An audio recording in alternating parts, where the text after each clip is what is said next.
が映画見たりゲームするのがもう最高なんですよ。はい、こんにちは、なでしこまとです。今回は最新の AR グラスビチュアプロをレビューしていこうと思います。ビチュアプロは以前レビューさせていただいた AR グラスビチュア1の後継機モデルで、ビチュアプロになって今までの不満点が全て解消され、しかも値段はそのまま、スペック自体も上がっています。先に言っておきますが、ビチュアプロかなりおすすめでした。今回も引き続きビチュアさんにね、こちらビチュアプロご提供いただいたおかげでこのレビュー動画を作ることができています。ありがとうございます。といっても動画の内容に特に縛りはないので、僕の独断と偏見 100% でビチュアプロがなぜおすすめなのか、いいところそして悪いところをね、皆さんと共有していこうと思います。ぜひ最後まで楽しんでいってください。で、早速ビチュアプロについて詳しくレビューしていきたいところなんですが、その前に一旦ね、そもそも AR グラスってどういう製品やねんっていうところをね、先に紹介させてください。というのもですね、この AR グラスとか XR グラス、スマートグラス、いろんな呼び方されてるんですが、そういうね AR グラス的なものって耳にすることはあっても実際に持ってる人ってそんなにいないと思うんですよね。今のところ AR グラス系の一番のシェアを取ってるのが X リアルと言われています。で、この X リアルのシェアが2023年の時点でだいたい 45.2% って言われているんですね。で、X リアルの製品が一体どれだけ出荷されてるのかというと、2023年の時点で全世界で出荷台数がだいたい35万台っていう風に言われています。 45.2% でだいたい35万台っていうことなので、他のメーカーと合わせると世の中にね AR グラス的な製品ってだいたい77万台ぐらい世に出てるっていうことになりますよね。つまり2023年の時点で AR グラス的な製品っていうのは全世界に100万台も存在していないっていうね、割とニッチな製品っていうことがわかるんじゃないかと思います。なんで AR グラスを実際に持ってはないけどちょっと気になるから僕の動画にたどり着いたっていう人がね大半だと思うんですよね。あとはすでに持ってるけど新しいグラスを検討してるっていう人も中にはいるでしょう。で、僕自身ね VR ゴーグルのレビューばっかりしてると思われがちなんですが、実は AR グラスも過去に7台くらいレビューしているんですよね。なので一般の人と比べたら多少はね AR グラスに詳しいと思います。こんな VTuber なかなかいないと思うんでね、かなり希少な存在だと思うので、ぜひねチャンネル登録と高評価してもらえるとかなり嬉しいですね。はい、頑張ってレビューしていきます。で、ちょっとね AR グラスについてはもうちょっとだけ説明させてください。今回紹介するビチュアプロに関してもそうなんですが、 AR グラスとか XR グラスとかスマートグラスって一言で言ってもね、実際にどんな感じで使うのかっていうと、これね意外と装着したらその仮想のオブジェクトがまるでそこにあるかのように見えるとか、巨大なディスプレイを無限に生成できるとか、 Google マップのナビがまるで立体のように現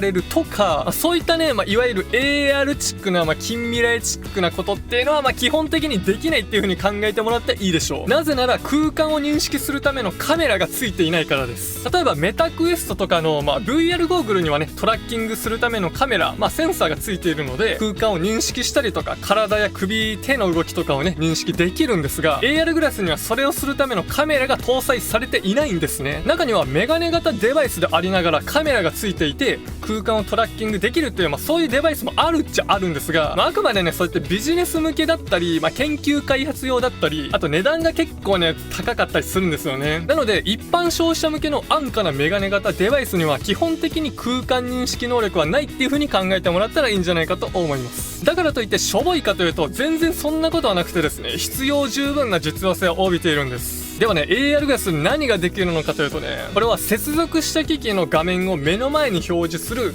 メガネ型モニターみたいな、そういう感じですよね。例えばスマホとつなげばスマホの画面が目の前に表示されます。ゲーム機をつなげばゲームの画面が目の前に表示されます。まさにメガネ型モニターっていう感じですよね。実際に AR グラスを使っていて個人的に一番いいなって思う使い方がやっぱりね、寝ながらゲームとか映画を楽しめるところです。しかも大画面でっていうところがね AR グラスの大きな価値だと思います。モニターの位置に縛られない自由なゲーム、映画ライフが待っています。はい、お待たせしました。こちらがねビチュアプロです。見た目はこんな感じで本当にねスタイリッシュですよね。パッと見ねもうサングラスですよね。これ完全にサングラスなので、この中にボタンやディスプレイが入っていて映像が出力されるなんてもうまさかとは思うのかわかんないですよね。 VR ゴーグルと違って小型軽量スタイリッシュなので外出先でも比較的使いやすいデザインをしています。もちろん VR VR ゴーグルと比べたら視野角が半分程度しかないので、没入感の高い VR コンテンツなどは遊べないんですが、接続した機器の画面を目の前に表示するっていう使い方であれば全然十分な性能です。ちなみにビチュアプロにはガクト様とコラボした白色のモデルがあったりします。個人的に黒色の方が好きですが、白が好きな人はこちらガクト様のモデルを使いましょう。さてビチュアプロめちゃめちゃ多機能です。前モデルビチュア1と同様にまず指導調整機能がついていますね。これは過去にレビューさせていただいたロキッドマックスっていう他のメーカーのね AR グラスと同じように右目と左目でバラバラに指導調整できるダイヤルがねそれぞれついています。これによって最大マイナス 5D までにね指導が対応していますね。でそれ以上の指導に対応させる場合は土入りのレンズを別途購入することでメガネなしで使用することができます。で次に調光機能ですね。ビチュアプロの色の濃さっていうのは電気的に2段階で調整することができます。でこの電気的にレンズの濃さを調整する機能は以前レビューさせていただいた X リアル Air 2 Pro っていうね AR グラスにも同じように搭載されていましたよね。これによって明るいところでも暗いところでもどんなところでも映像がくっきり見えるように調整できます。ちなみにビチュアプロのこのノーズパッド、鼻が当たる部分のこのパーツなんですが、これもね X リアル Air 2 Pro と同じようなものが搭載されています。これがねかなりふかふかというかふわふわというか結構柔らかい素材でできているので鼻当たりが良くてですね、長時間装着しててもかなりねもうストレスがほとんど感じない感じになっていますね。なんで僕はこのノーズパッドかなりお気に入りです。そしてビチュアプロケーブル接続がマグネット式なんですね。エアルグラスってこのマグネットで脱着する方式と直接ねその USB の Type-C ケーブルをぶっ刺す2種類あると思うんですよ。ビチュアプロはマグネット式です。でこれは以前レビューした TCL Next Wear S っていう AR グラスと同じような構造ですよね。でこの構造の何がいいかというとやっぱ寝ながら使う時にねめちゃめちゃ使いやすいんですよ。Type-C ケーブルをぶっ刺す方式だとどうしてもねその寝ながら使う時に枕と頭とメガネがもう干渉してぶつかり合っちゃって、だんだんやっぱり耳のところが痛くなってくるんです。マグネット方式だとケーブルがこう横にはけるような形になるので枕とケーブルと頭がね干渉しにくい、ぶつかりにくい構造になります。なんで寝ながら使っててもほとんどね装着のストレスがかかりにくい、耳が痛くなりにくいっていうねもう寝ながら使うのに最適な方式がこれだと思います。僕は基本やっぱ AR グラス寝ながら使うことが多いのでこのやっぱマグネット式がおすすめですね。ただ強く引っ張りすぎるとやっぱマグネットですぐペッてね取れちゃうのでなんか養生テープとかでそのちょっとぐるぐる巻きにしてもいいかもしれませんね。見た目はちょっと犠牲になっちゃいますが、さてこちらがね片方がビチュアプロでもう片方が前モデルのビチュア1になります。これどっちがビチュアプロでどっちがビチュア1か分かりますかね。もし分かったらめちゃめちゃ AR グラスに詳しい。パッと見ほぼほぼ一緒なんですが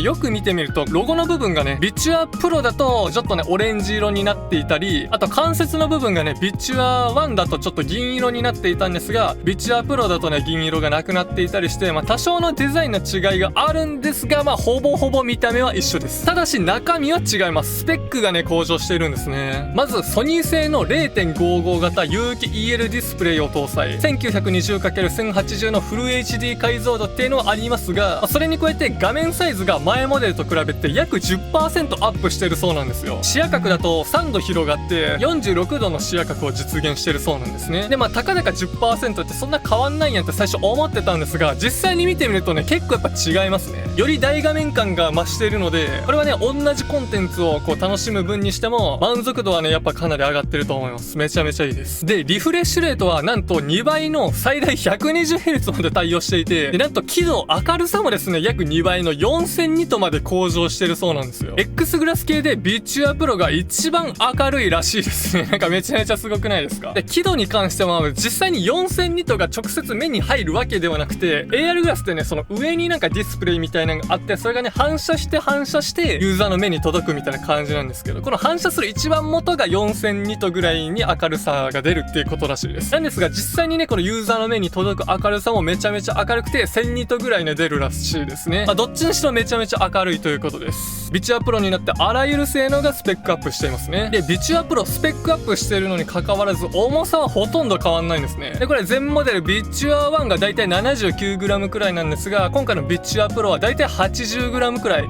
1g 増えてるかどうかっていう感じでもほぼ一緒ですよね。性能上がってるのに重さはほぼほぼ一緒なんでしかもノーズパッドもねふかふかのいいやつついてるから長時間かけ続けてもストレスになりにくいっていうところがねやっぱ装着感かなり考えられてると思います。実際にスマホに接続するとこんな感じですね。僕の場合はねiPad でやってるんですがやっぱりね寝ながら映画見たりゲームするののがもう最高なんですよ、 AR グラスって。やっぱりさ、一番お手軽なデバイスって言ったらスマホじゃないですか。でスマホでね、動画とか楽しむことあるんですけど、やっぱりね、画面がちっちゃいし、そのね、寝ながら見る場合だとね、こう手でね頑張って保持しないといけないから、それもちょっと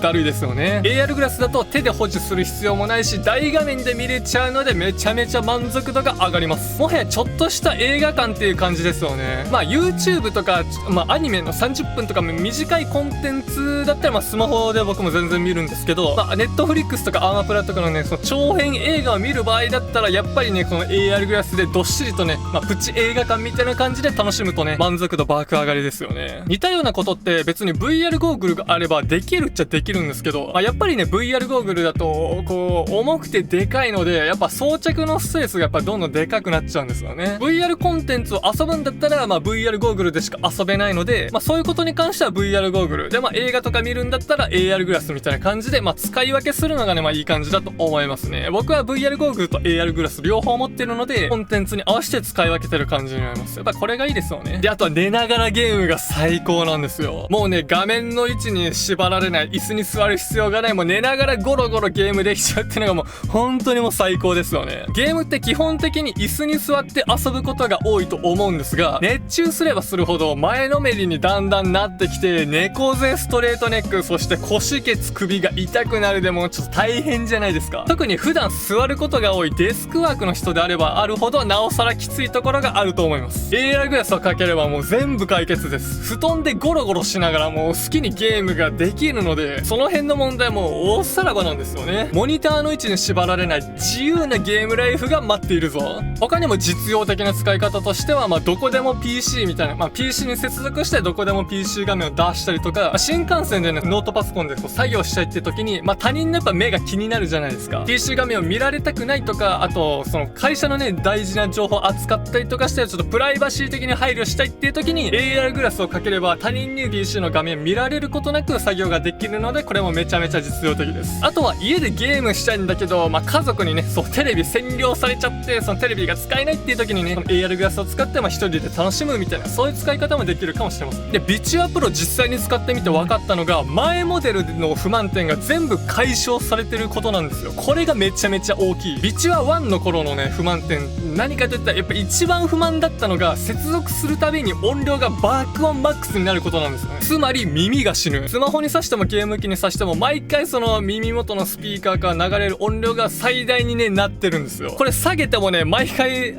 接続し直すたびにまたマックスになってるんですね。なんで使うたびに耳が殺されます。で、これに加えてそのね音量調整とかが、そのメガネの左のつるにねその音量調整ボタンと、あとその画面の明るさを調整するボタンがねもう兼ねてて切り替える必要があるんですが、ビチュア1だとこのねボタンの反応がめちゃめちゃ悪くて、すぐ音量をこう下げるってことができなかったんですね。なんで接続するたび爆音で耳が死ぬし、でねこうボタンの反応悪くて音量もすぐ下げられないから、ちょっとめちゃめちゃ不満みたいなね、ぶっちゃけかなり不快でしたね。なんでこんな仕様だったのかちょっとわかんないんですが、もうなぜかねもう毎回爆音になっててちょっと困ってたんですよ。ただビチュアプロになってその辺の問題がもう全部解消されたので、もうめちゃめちゃ快適ですね。最初の1回だけ音量マックス状態になるんですが、2回目以降はねそのスマホとかゲーム機とかいろんな機器に挿してもちゃんとね下げた分の音量が保存されてるので、もう耳がねその爆音で死ぬことはもうありません。正直この仕様が改善されただけでめちゃめちゃ満足度上がってますね。で、あとは調光機能に関してなんですが、前モデルビチュア1ではその調光がね2段階で 40% の濃さともう1個が 3% の濃さだったんですね。で、これってその部屋で使う場合だとこの 3% の濃さっていうのが妙にちょっと黒ずんでて、なんかサングラスかけてるなみたいな感じになるんですけど、ぶっちゃけもうほぼ透明でよかったんですよね。なんか部屋で使う分だと全然黒ずみとかいらなくて、なんか見づらいなみたいな感じだったんですけど、ビチュアプロになって調光が 40% ともう1個が 0.5% の濃さになったので、もうほぼほぼその全然黒ずんでないっていう状態になりました。なんでめちゃめちゃ視認性が良くなってますっていう感じで、前モデルの不満点だったものが全てて解消されていました。こんな感じでビチュアプロは画面が大きくなって満足度が上がり、あらゆる性能も上がり、前モデルの不満点であった爆音問題も解消され、非常に完成度が高い製品に仕上がりました。しかも値段は据え置きっていうところでね、もうぶっちゃけちょっと悪いところが見当たらないんですよね。かなり高い完成度まで仕上がっています。正直かなりびっくりしましたね。めちゃめちゃすごいです。ちょっとね、悪いところが思い当たらないんですよね。ちょっといろいろ考えてみたんですけど、ちょっとバランス悪いじゃないですか。なんかあるかなって思ったら、ちょっとね、値段が一回り高いことくらいですかね。他の機種と比べてだいたい1万円くらいね、値段が高い感じになっています。もともとね、多機能なことがあるので、多少値段が高いっていうのはしょうがないなっていうところはあると思いますけどね。なんで、例えば視力が高いから指導調整機能がいらないよっていう人とかだったら、別のね、他のもうちょっと安い AR グラスは選ぶのもいいでしょうし、調光機能がいらないっていう人もね、別のね、他のもうちょっと安い機種を選んでもいいかもしれません。ただ、もう全部の機能が一気に欲しいっていう人とか、もう他の機種とかね、あんまなんか比較とかめんどくさいよっていう人はね、もうビチュアプロ買っとけばもうとりあえず満足できると思います。これ買っとけばもうとりあえず間違いないでしょう。概要欄にビチュアプロのリンク貼っておくので、ぜひね、実際に購入してみてください。で、続いてですね、ビチュアプロの周辺機器についてもね、紹介していこうと思います。まずはモバイルドックですね。で、これビチュアプロのモバイルドックって何かというと、モバイルバッテリーと HDMI 端子と Type-C 端子、これ給電用ですね。あと AR グラスに映像を出力するための Type-C 端子。これがね、2つくっついたものですね。なんでバッテリーにいろんな端子がついてるよみたいな、そういう製品です。これによって HDMI ケーブルで映像をね、入力することができます。つまり、プレステ5とか Nintendo Switch のドック、携帯モードじゃなくてテレビモードの Nintendo Switch の映像とか、あとは PC の映像をHDMI ケーブル経由でAR グラスにね、出力することができます。僕はね、プレステ5のゲームは基本的にね、今までも AR グラスで寝ながら楽しんでいたので、やっぱこのドックの存在はありがたいですよね。使い方は簡単で、もうケーブル接続して電源オンにすればそれで OK なんで、もうめちゃめちゃ簡単です。ちなみにビチュアプロはモバイルドックなしの状態だと、Type-C ケーブルで直接機器と接続していくことになります。で、この時に Nintendo Switch の携帯モードだとね、画面が映らなかったので、多分対応していないですね。なんでそういった機器を使いたい時にモバイルドックはめちゃめちゃありがたい存在になります。モバイルドックがなくても Type-C ケーブル単体で接続できる機器に、Steam Deck とか ROG Ally とかの携帯ゲーム機は対応してるそうですね。あとは Android のいろんなスマホ、iPhone 各種、iPad 各種、MacBook、Surface、Chromebook などなので、いろんな対応機種はね、公式サイトに書いてあるので概要欄にリンク貼っておきます。ただこの一覧にね、対応していないやつも、HDMI ケーブル経由だったら、モバイルドックがあればね、映像出力できるので、モバイルドックね、あって損はないと思います。で、面白いのが、モバイルドックのね、AR グラスを接続するための端子が2個ついてるんですね。なんで最大2人まで同じ映像をね、別々の AR グラスで共有することができます。やっぱさ、AR グラスとか VR ゴーグルってやっぱ一人だけの世界みたいな、完全に外と断絶するみたいなイメージがあると思うんですね。ただこのモバイルドックを使ったら、最大2人までならね、同じコンテンツをシェアできるので、断絶感がなく、同じコンテンツを楽しめるってところができますね。なお、同じ映像をシェアするための友達や恋人は付属しないので、その辺はご自身でご用意ください。ということで、周辺機器2つ目はコントローラーですね。これはやっぱゲームで遊ぶ時にやっぱ使いますよね。他のコントローラーと比べてみると、ボタンのレイアウトはね、Nintendo Switch のプロコンに結構近い感じで、ボタンの押し心地に関してはちょっと硬めなので、プレステ5のデュアルセンスに近いようなイメージです。で、両手で握った時の手の中にすっぽり収まる感っていうのかな。このすっぽり収まる感は、Nintendo Switch のプロコンの方がね、心地よい感じがするんですが、しばらく使ってると全然違和感はなくなりました。ただこのコントローラー、バイブレーションがちょっと大きい気がします。プレステ5のデュアルセンスなどのね、きめ細やかな振動と比べると、だいぶ大雑把な印象がありますね。ただこのコントローラー、お値段が5480円と、コントローラーにしてはそこまで高いわけではないと思うので、こんなもんかなとは思います。別にこのコントローラーをわざわざ買わなくても、例えば Nintendo Switch のプロコンとかね、プレステ5のデュアルセンスとか、Xbox のコントローラーがあればね、ペアリングし直してね、使いますことはできるっちゃできるんですが、ただ毎回ペアリングし直すのめんどくさいよっていう人はね、コントローラー1個買ってもいいのかなっていう気はしますね。そこ許容できるんだったら、このコントローラーは別に必需品ではない気がします。あとゲームをしないよっていう人も別にコントローラーは必要ないですね。個人的には PC のね、ゲームやるときに Nintendo Switch のプロコンをね、今までペアリングして使ってたんですが、なんかゲーム終わるたびに毎回ペアリングしし直すのがちょっとめんどくさかったんで、今回のこのコントローラーは結構ありがたかったですね。で、周辺機器3つ目はネックバンドですね。とうとう AR グラスは無線で使えるようになりました。今までは紹介してきた通りね、ゲームとかを使うにはHDMI ケーブルでこうケーブルを接続して有線でねする必要がありました。がしかしね、ネックバンドがあればもうね、無線でもうケーブルレスで快適に遊べちゃうんですね。で、このネックバンド自体もね、ちょっとしたスマホみたいになっていて、AR グラスにつなぐとね、この中にね、その YouTube アプリとか Netflix のアプリとか Amazon アプリなどが入っています。つまりネックバンドがあればもうどこでもね、もうワイヤレスで映画や動画が楽しめちゃうんですね。めちゃめちゃ近未来チックな製品ですよね。で、なんと映画だけじゃなくてプレステ5のリモートプレイのアプリとか Steam リンクのアプリもあるので、なんとね、ネックバンドがあればもうプレステ5とか PC のゲームももう無線で遊べちゃうんですよ。すごくないですか？もうなんかここまで来ちゃったんですね。ただね、実際に遊んでみると、なんかリモートプレイ特有の、ラグとかね、あと映像劣化っていうのはどうしても発生してしまうようなので、このあたりはね、その通信環境にね、よるとは思うんですが、やはりね、ゲームとかするんだったら有線接続の方がね、満足度は高いです。ぶっちゃけ有線接続でも別にそのケーブルがね、その煩わしいってわけではないし、それよりも映像劣化がないとか、ラグのない操作とか、そっちの方がね、個人的にはかなり重要な気がするので、ネックバンドはね、別にあんま必需品ではないかなっていう気はしますね。ネックバンドに関しては、なんかもうちょっとね、こう製品のなんか完成度が高まってきてから、考えてみたらいいのかもしれませんっていう、そういう正直な気持ちです。周辺機器に関しては大体こんな感じなんですが、やはりビチュアプロ AR グラス本体の完成度は非常に高いものにね、仕上がっております。今まで悪かったところは改良され、スペックは上がり、しかも値段はそのまま。指導調整機能や調光機能などいろいろ多機能でありながら、寝ながら使いやすいマグネット式でね、その寝ながら使いやすい構造になっています。実際使ってみてね、やっぱめちゃめちゃおすすめでしたね。正直値段がちょっと高い以外にね、悪い点が思いつかなかったので、もうビチュアプロでも選んじゃっていいんじゃないでしょうかね。概要欄にビチュアプロのリンクを貼っておくので、ぜひね、実際に購入してみてください。僕のチャンネルでは今後も VR や AR についてレビューしたりしていくのでね、ぜひチャンネル登録と高評価してもらえるとめちゃめちゃ嬉しいです。現在3万人登録目指して頑張ってるんですが、今のところね、実際に見てくれてる人の中で実際に登録してくれてる人って大体3割ぐらいしかいないんですよ。なんで残りの7割の人がね、チャンネル登録してくれたら案外すぐ3万人とかね、どんどんいくかもしれませんね。こんだけ VR、AR レビューしてる VTuber もなかなかいないと思うので、ぜひね、よろしくお願いします。ということで、また別の動画配信でお会いしましょう。バイバイ。